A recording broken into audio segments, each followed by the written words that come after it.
Saya punya guru namanya Hubabah Nur Abdul Habib Muhammad Al-Haddad.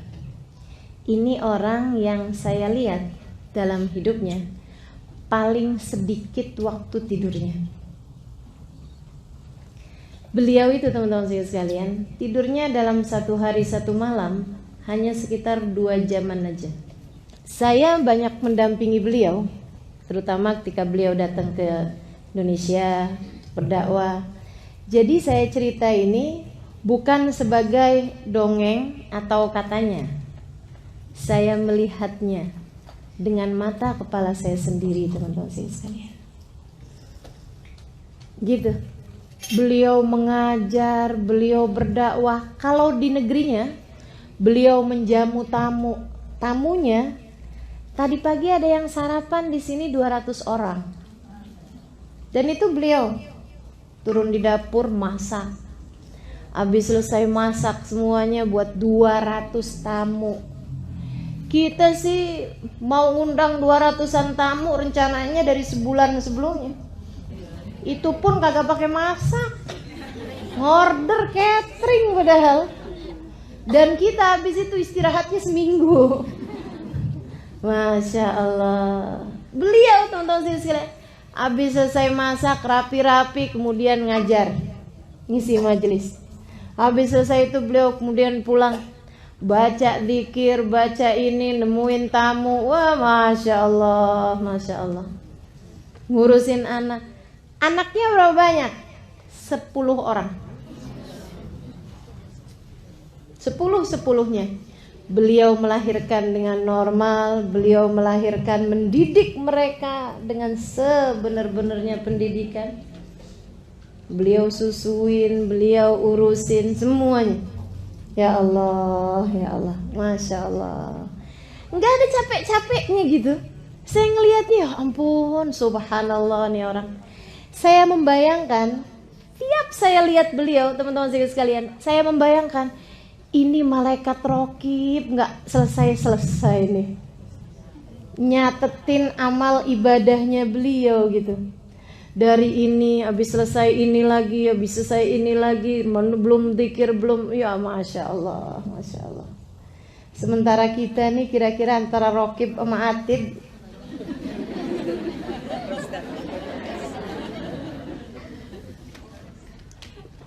Sehingga sekalian yang saya muliakan, satu hari menantu beliau cerita, waktu kedatangan beliau sekitar 3 tahunan yang lalu, 4 tahunan yang lalu di Indonesia, ada menantunya bercerita. Dia bilang, ya Allah, perjalanan ini bikin saya tahu siapa Ummi, maksudnya siapa ibu mertuanya itu. Dia bilang, saya itu sering dengar orang-orang di negeri kami gitu ya, di Abramut, di Tarim, bilang Babah itu ibadahnya Masya Allah gitu kan. Tapi dia bilang saya nggak lihat langsung.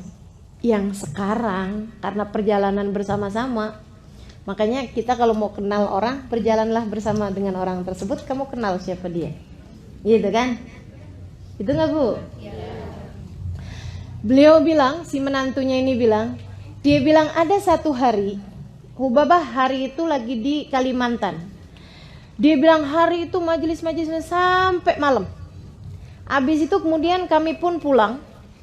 Dia bilang hari itu putri beliau ada bawa 2 orang putri waktu itu. Putrinya yang satu diundang majelis ke tempat yang lain, yang satunya lagi pulang ke Jakarta. Jadi yang menemani Hubabah Nur ini hanya menantunya ini. Jadilah kami pun kemudian satu kamar bersama-sama, dia bilang. Dan baru kali itu menantu ini ya, baru kali itu kami satu kamar bersama-sama. Menantu sama mertua kan memang jarang satu kamar ya Bu ya. Dia bilang saya kemudian satu kamar. Dia bilang saya pun udah jam-jam sekitar jam 10-an gitu. Dia bilang saya gosok gigi, siap-siap mau tidur. Habis selesai, kemudian Hubabah masuk kamar mandi, gosok gigi ini apa, saya pikir mau tidur juga. Beliau kemudian bilang sama saya, habis selesai keluar dari kamar mandi, saya rasanya kayak gak enak gitu, udah baringan sebelum Hubabah baringan. Jadi saya tungguin, dia bilang gitu kan. Sambil saya kerjain witir 3 rakaat, habis itu kemudian saya tunggu beliau gitu. Terus beliau bilang kayak gini, Muna, namanya Muna. Dia bilang kalau kamu mau tidur, tidur nak. Saya masih mau ngerjain maksudnya yang biasa beliau kerjain gitu ya. Dia bilang saya pertamanya kayak sungkan gitu, tapi karena saya pikir saya juga ngantuk, capek banget hari itu habis majelis gitu ya. Dia bilang saya pun kemudian tidur. Ketika sebelum ketidur itu saya lihat beliau lagi sholat. Dia bilang saya bangun entah jam berapa, saya lihat Hubabah tuh belum ada juga di samping. Saya kemudian lihat gitu, beliau lagi baca Quran. Habis itu saya pun tidur lagi. Dia bilang saya kebangun, kayaknya udah jam-jam 2-an gitu. Dan saya lihat tempat tidur di samping nih masih rapi juga gitu. Saya pikir Umi mana sih, udah rada gelap. Beliau udah gelapin gitu. Tapi ternyata beliau nggak ada, adanya lagi sujud. Maksudnya nggak lagi baringan di sofa atau apa, tapi masih lagi mengerjakan sholat, masih dengan mukenanya juga lagi sujud.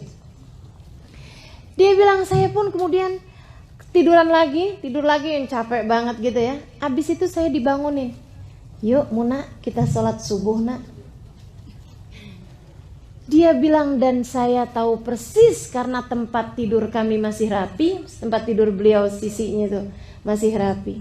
Dia bilang pagi hari beliau kemudian baca zikir-zikirannya sampai terbit matahari. Habis itu kemudian beliau sholat duha ini apa? Habis itu dijemput untuk majelis. Dan beliau datang dengan penuh semangat, habis mandi gitu. Dia bilang saya dapetin beliau itu nggak ada rasa lelah, nggak ada rasa capek. Saya hanya mendapati beliau sempat ketiduran di dalam mobil ketika membawa kami pergi ke majelis itu. Dia bilang itu aja tidur beliau. Dari sekitar 24 jam saya mendapati bersama dengan beliau. Ketiduran di mobil, itu doang yang dianggap sebagai tidurnya. Dan mereka sehat teman-teman saudara sekalian. Dan mereka nggak lelah teman-teman saudara sekalian. Kenapa?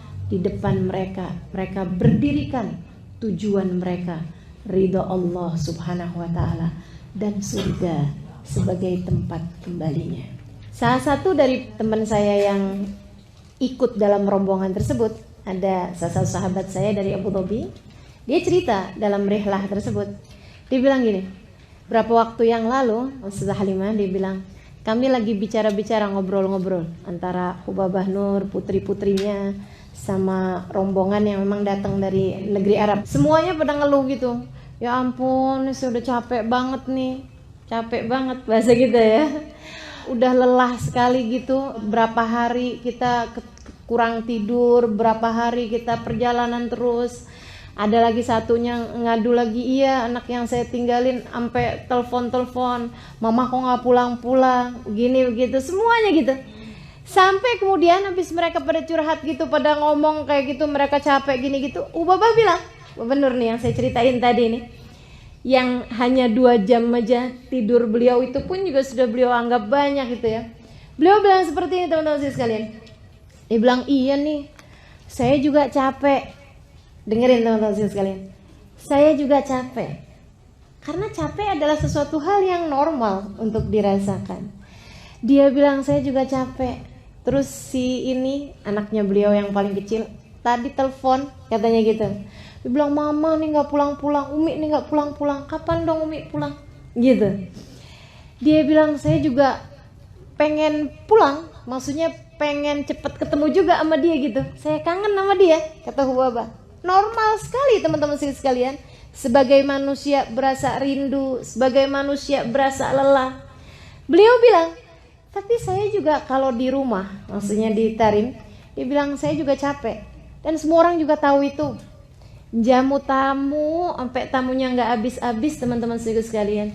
Punya pondok pesantren, mengajar di pondok pesantren tersebut, mengisi kajian-kajian di seluruh kota Tarim dan sekitarnya. Dan bersama dengan itu ibadahnya, zikirnya, Qur'annya nggak pernah selesai-selesai. Anaknya 10, kebayang. Suaminya ulama, kebayang. Kayak apa lelahnya gitu. Beliau bilang, tapi saya juga di mana-mana juga capek. Saya pulang ke rumah pun saya juga capek. Ya udah nggak apa-apa deh. Nih, ini poin nih. Nggak apa-apa deh, saya capek-capek di dunia. Ntar saya mau istirahat kalau udah masuk dalam kuburan. Saya akan istirahat kalau saya sudah masuk dalam kuburan. Kata teman saya yang cerita ini, yang dari Abu Dhabi ini, dia bilang, saya sering dengar istilah lelah-lelahlah kamu di dunia, nanti biar di hari akhirat kamu istirahat.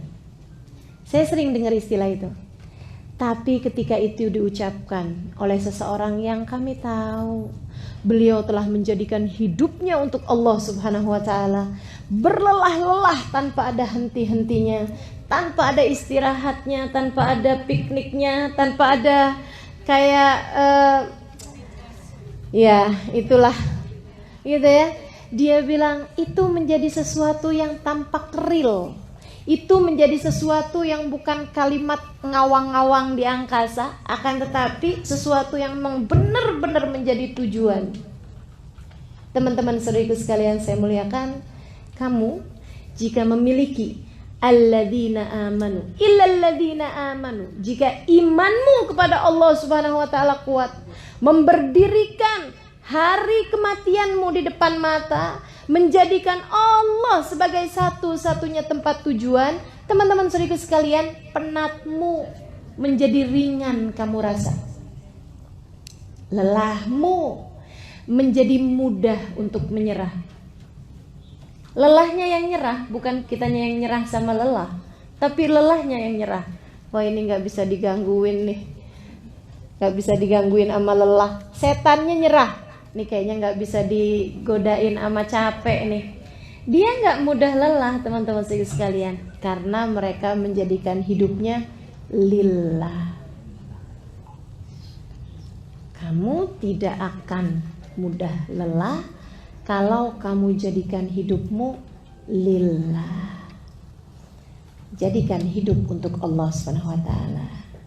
Nyari ridhonya Allah.